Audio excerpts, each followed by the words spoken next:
If you look at the click here button very carefully, you're going to see a shadow and it's moving very slowly behind the button.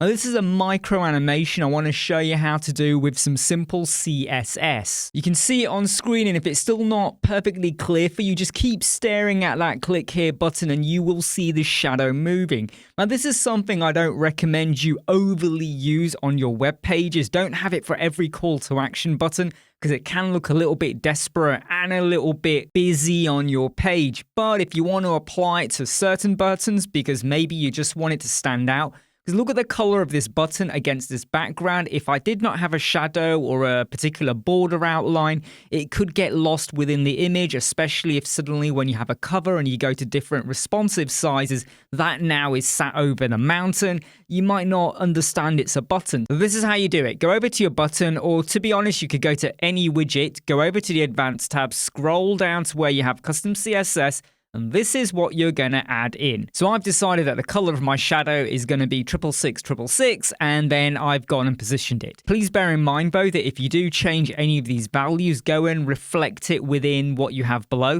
So if I was to change this to now be 26, I would want to make sure that everywhere where I've got a 6, go and make it be 26, whether it's a positive or a negative value. A bit like what I've just gone and done inside the custom CSS. And you can now see the change, because if you don't apply it evenly everywhere, it's going to look a little bit staggered and scatty, so you don't really want that. So make sure if you change any of the numbers, you reflect it with the 4 rows that sit below. I'm still Imran from Web Squadron. I hope you like, subscribe, share, and follow. Catch you later. Take care. Bye.